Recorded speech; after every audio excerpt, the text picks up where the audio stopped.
Hello दोस्तों, स्वागत है आप सभी का हमारे इस यूट्यूब प्लेटफॉर्म पे जिसका नाम है वे फोर बीपीएससी और मैं हूं आपका दोस्त रत्नेश कुमार गिरी। हम लोग बिहार बीपीएससी का एक प्रैक्टिस सेट कंटिन्यू कर रहे हैं दोस्तों, जिसमें हम लोग टॉप 15 क्वेश्चंस जो हैं, जो आपके मिक्स वर्जन के होते हैं, अलग अलग तरीके के 15 बेहतरीन क्वेश्चन का कलेक्शन हम लोग लेकर के आते हैं। और ये जो आपके क्वेश्चन है बिहार के किसी भी एग्जामिनेशन के लिए आपके लिए बहुत ही सहायक होगा। एक तरह से बिल्कुल आप बोलो तो संजीवनी बूटी का काम करेगा, स्पेशली अगर आप बिहार बीपीएससी की किसी भी एग्जामिनेशन की तैयारी करते हैं। 67 बीपीएससी का री एग्जामिनेशन आने वाला है, 68 बीपीएससी है, और दरोगा, बिहार पुलिस, हेड टीचर, जितने भी पेपर्स होते हैं सब में ऐसे सवाल आपको बहुत ही पूछे जाते हैं।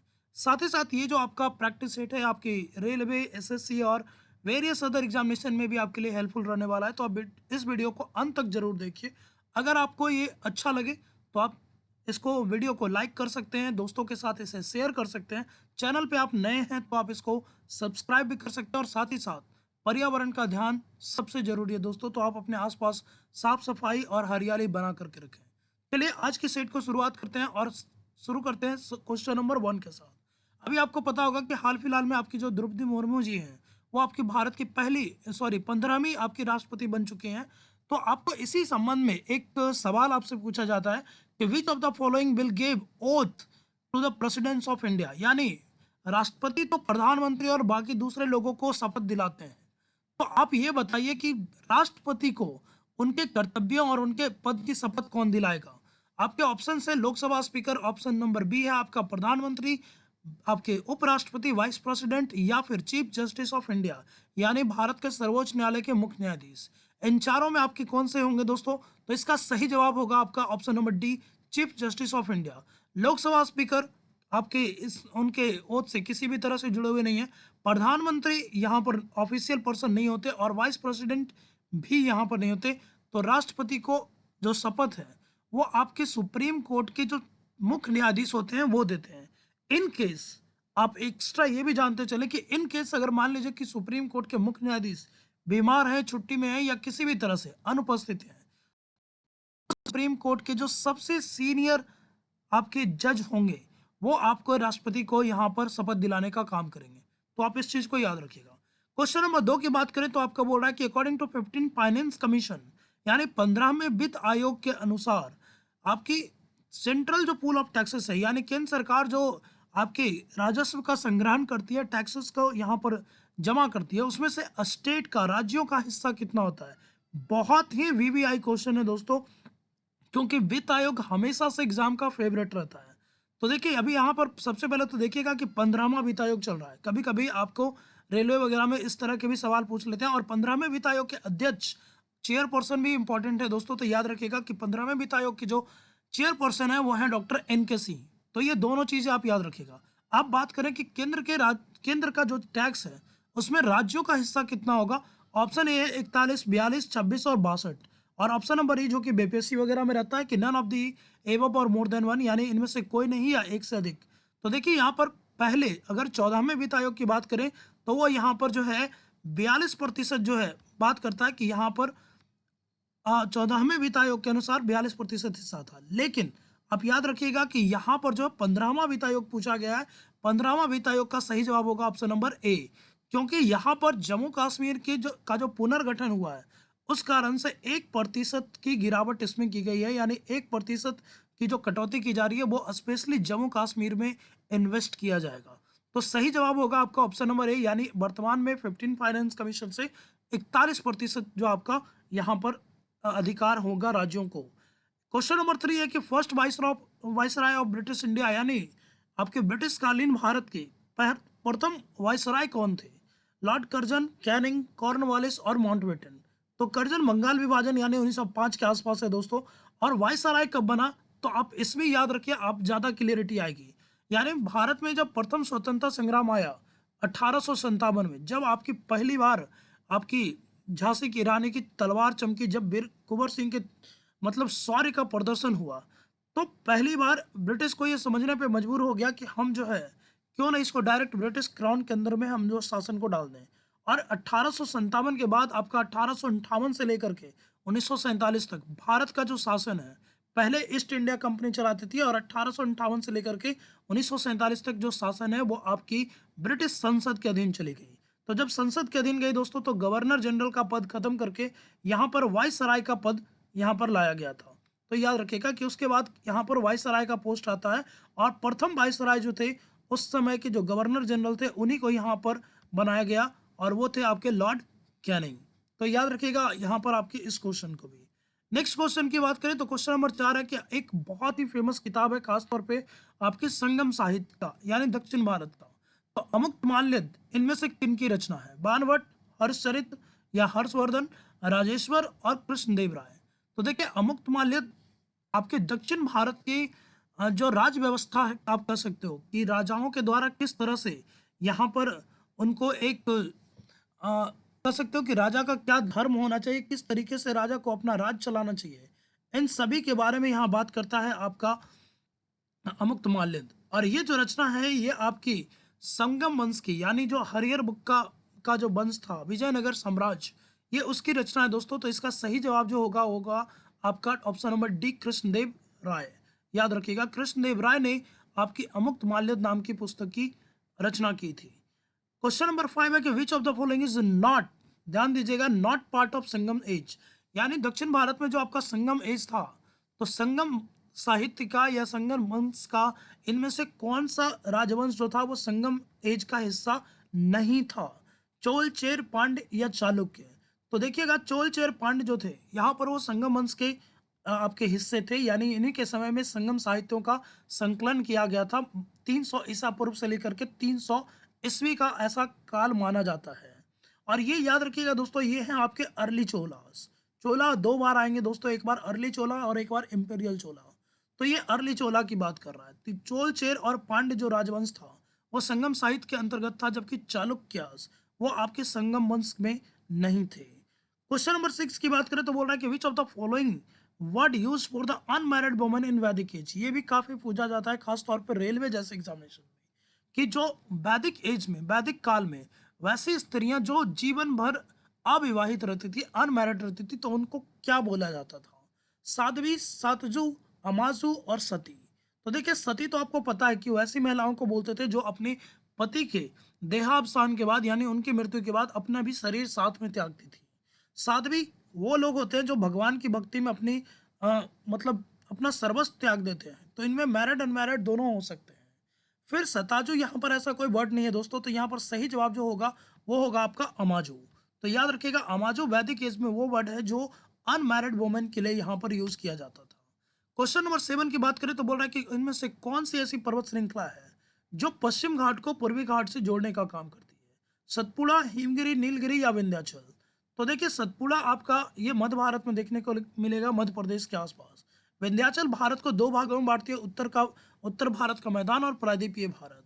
हिमगिरी यहाँ पर जो है आपकी सह्याद्री, सॉरी ये आपका ग्रेट हिमालय वाले क्षेत्र को हिमगिरी भी बोलते हैं। तो यहाँ पर सही जवाब जो होगा दोस्तों वो होगा आपका नीलगिरी पर्वत। नीलगिरी पर्वत वो है जो जिसमें 12 वर्ष में एक बार यहाँ पर एक फूल खिलता है दोस्तों, जिसको हम लोग बोलते हैं नील कुरुंजी का फूल। और उसी फूल के कारण यहाँ पर देखिए इनका इस पर्वत का नाम भी नीलगिरी पर्वत है। और याद रखिएगा यही वो पर्वत श्रृंखला है जो भारत के पश्चिम घाट को पूर्वी घाट से जोड़ने का काम करती है। अब क्वेश्चन नंबर 8 आपके लिए थोड़ा सरप्राइज हो सकता है, क्योंकि आमतौर पर हम लोग बौद्ध संगतियां बहुत याद रखते हैं, लेकिन यहाँ पर सवाल ये पूछ रहा है कि प्रथम जैन संगति आपका कहाँ हुआ था? तो देखिए प्रथम जैन संगति कहाँ हुआ था ये बताना है। ऑप्शन है आपके कुंडलपुर यानी कुंडलवन कश्मीर, पाटलिपुत्र मगध, बल्लवी गुजरात और वैशाली। तो देखिए कुंडलवन कश्मीर में आपकी चौथी बौद्ध संगति हुई थी, चौथी और अंतिम बौद्ध संगति कनिष्क के समय प्रथम शताब्दी में। फिर आपका यहाँ पर बल्लवी जो है, बल्लवी में दूसरा जैन संगति हुआ है दोस्तों, जो कि लगभग 5वीं शताब्दी में हुआ है। वैशाली में आपकी द्वितीय बौद्ध संगति हुई है। तो सही जवाब जो है दोस्तों ये है आपके पाटलिपुत्र। पाटलिपुत्र में ध्यान से आप समझिएगा कि पाटलिपुत्र वो जगह है जहां पर आपकी जैन संगति भी होती है और बौद्ध संगति भी होती है। जैन संगति आपकी प्रथम जो जैन संगति है ये होगा आपके चंद्रगुप्त मौर्य, जो मौर्य वंश का संस्थापक है उसके काल में, जो कि आप याद रखिएगा कि स्थूलभद्र की अध्यक्षता में आपके चंद्रगुप्त मौर्य के शासन काल में जो है पाटलिपुत्रा में आपका प्रथम जैन संगति होगा, जबकि बल्लवी गुजरात में आपका दूसरी जैन संगति होगी। तो जैन संगतियां दो ही हैं, आपकी बहुत संगति 4 है, जिसके बारे में हम लोगों ने पहले डिस्कस कर रखा है। क्वेश्चन नंबर 9 है कि who follow the blue water policy. जब आप आधुनिक भारत का इतिहास पढ़ोगे तो उसमें आप पढ़ोगे कि नीले समुद्र की नीति ये हमारे औपनिवेशिक शासन के समय था। यानी यूरोप के किसी एक देश ने ऐसी पॉलिसी अपनाई थी कि समुद्र पे अधिकार करो, धीरे धीरे जमीनों पे अपने आप अधिकार हो जाएगा। तो इनमें से कौन सा ऐसा देश है जिसने ऐसी पॉलिसी चलाई थी? पुर्तगीज यानी पुर्तगालियों ने, ब्रिटिश यानी अंग्रेजों ने, फ्रेंच लोगों ने यानी फ्रांसीसियों ने, या डच वाले ने? तो सही जवाब है दोस्तों इसका है पोर्तुगीज। याद रखिएगा, पोर्तुगीज यानी पुर्तगाली वो लोग थे जिन्होंने ब्लू वाटर की पॉलिसी अपनाई थी कि समुद्र पे अपना आधिपत्य बना करके रखो। चलिए नेक्स्ट क्वेश्चन है आपका, which of the following is the southern boundary of Indus valley civilization. यानी सिंधु घाटी सभ्यता का दक्षिणी सीमा क्या था? मांडा, बलूचिस्तान, आलमगीरपुर या दाइमाबाद? मांडा देखिए ये आपकी उत्तरी सीमा, बलूचिस्तान पश्चिमी है, आलमगीरपुर पूर्वी है। तो सही जवाब हो गया आपका दाइमाबाद। याद रखिएगा ये आपकी गोदावरी नदी के किनारे मिलेगा महाराष्ट्र में। फिर देखिए नेक्स्ट क्वेश्चन बोल रहा है कि which of the following is the first oxygen park of Bihar. ये बिहार के करंट से जुड़ा हुआ काफी इंपॉर्टेंट सवाल है दोस्तों कि बिहार में पहला ऑक्सीजन पार्क कहाँ बनाया जा रहा है दोस्तों। ऑप्शन है आपके गोपालगंज, राजगीर, कैमूर, बोधगया। तो देखिए पहला ऑक्सीजन पार्क जो है, वैसे तो हर पार्क में अगर आपके पेड़ों की मात्रा अच्छी है, गुण अच्छा है तो ऑक्सीजन मिलेगा, लेकिन यहाँ पर डेडिकेटेड रूप से एक ऑक्सीजन पार्क बनाया जाएगा और ये बनाया जाएगा आपके गोपालगंज में। एक बहुत ही फेमस माता का मंदिर है जिसको बोलते हैं थांबे। तो थांबे में आपका गोपालगंज से लगभग 6 किलोमीटर के आसपास है, गोपालगंज मुख्यालय से। तो थांबे यानी गोपालगंज में आपका बनाया जाएगा बिहार का पहला ऑक्सीजन पार्क, जिसमें ज़्यादा से ज़्यादा ऐसे वृक्ष लगाए जाएंगे जो चौबीसों घंटे ऑक्सीजन की सप्लाई करते हैं। याद रखिएगा। साथ ही साथ आप यहाँ पर यह भी याद रखिएगा कि बिहार में पहला जो है आपका बम्बू फॉरेस्ट जो है, यानी बांस के जो आपके वन है वो किस जगह पे लगाए जाएंगे दोस्तों? आप चाहें तो कमेंट सेक्शन में इसका जवाब दीजिएगा। फिर से मैं क्वेश्चन रिपीट कर देता हूं कि बिहार में पहला बांस नगरीकृत बांस वन यानी बांस के आपके जंगल जो हैं जो शहरों में लगाए जाएंगे वो कहाँ लगाए जाएंगे? आप जिला बता सकते हैं। क्वेश्चन नंबर 12 है आपका कि which technical institute has invent lithium ion battery inverter that can work below the freezing point.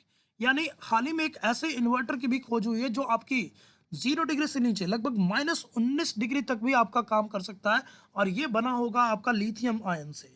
और तो किस इंस्टीट्यूट ने इस ऐसे इन्वर्टर को बनाया दोस्तों? यानी आप कुछ 3 इडियट का वायरस जैसा कुछ इन्वर्टर है जो आपकी माइनस फ्रीजिंग यानी -19 डिग्री सेल्सियस तक पे काम कर सकता है। तो कौन से इंस्टीट्यूट ने बनाया है? NIT Patna, IIT Patna, MIT Muzaffarpur या बीआईटी भागलपुर, या फिर नन ऑफ दिस और मोर देन वन? तो इसका सही जवाब है दोस्तों आपका आईआईटी पटना। याद रखिएगा आईआईटी पटना वो जगह है जहां पर आपका आपकी लिथियम आयन बैटरी इन्वर्टर का इन्वेंशन हुआ है। तो ये चीज़ याद रखिएगा। साथ ही साथ आईआईटी पटना में एक और अपडेट मैं दे दूं कि यहाँ भारत में पहली बार आपकी टेक्नोलॉजी एंड मास कम्युनिकेशन पे एक सम्मेलन भी होने जा रहा है। तो फ्यूचर के एग्जामिनेशन में आपसे ये सवाल भी पूछा जा सकता है। क्वेश्चन नंबर 13 की बात करें तो which mountain range is known as crown of India. यानी कौन सी पर्वतमाला है जो भारत का आपके मुकुट के रूप में जाना जाता है? बहुत ही हल्का सवाल है दोस्तों, तो इसका जवाब आप कमेंट सेक्शन में ही दीजिए। इसका जवाब मैं आपको नहीं दे रहा, आपको कमेंट सेक्शन में इसका जवाब देना होगा। ऑप्शन आपका है हिमालय, नीलगिरी, अरावली और विंध्याचल। आप जवाब कमेंट सेक्शन में दीजिए।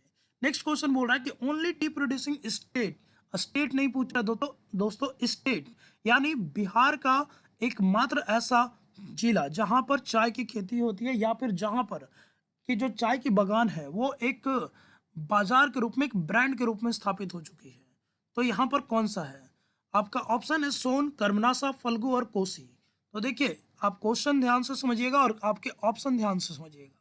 तो यहाँ पर जो आपके ऑप्शन है वो चारों के चारों ये नदियों के नाम है दोस्तों। यहाँ बोल रहा है टी प्रोड्यूसिंग स्टेट यानी चाय बागान, बिहार का इकलौता चाय बागान कहाँ है?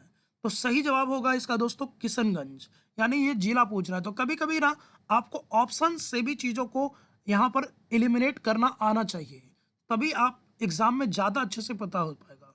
क्योंकि कोई भी पर्सन ऐसा नहीं है जिसको एग्जाम में 100% क्वेश्चन आते हैं। तो चीज़ों को एलिमिनेट करना अगर आप सीख जाते हैं तो कुछ प्लस पॉइंट तो नहीं जाएंगे। आज का लास्ट सवाल है कि which of the following committee suggest 2 tier Panchayati Raj system. यानी आपकी भारत में देखिए तो त्रिस्तरीय पंचायती राज भी है जो आपकी बलवंत मेहता समिति ने बताई थी 1959 में।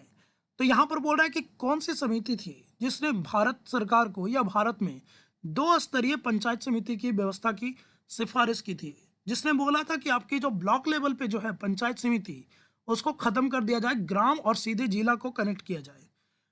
तो कौन सी समिति थी, आप यहाँ पर देखिए, रंगराजन समिति, तेंदुलकर, स्वर्ण सिंह और अशोक मेहता। तो अशोक मेहता समिति वो सही जवाब है दोस्तों, जिसने टू टीयर पंचायती राज की व्यवस्था की सिफारिश की थी। तो ये काफी अच्छा सवाल रहेगा, आप याद रखिएगा।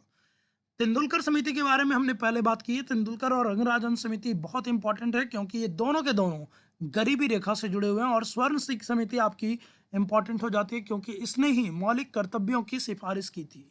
तो फिलहाल इस वीडियो में दोस्तों इतना ही। अगर आपको वीडियो अच्छा लगे तो चैनल को लाइक शेयर सब्सक्राइब और ज़्यादा से ज़्यादा अपने दोस्तों के साथ, फैमिली के साथ, और जो भी लोग कंपटीशन की तैयारी करते हैं उनके साथ आप इस वीडियो को शेयर कर सकते हैं। Thank you. जय हिंद, जय भारत।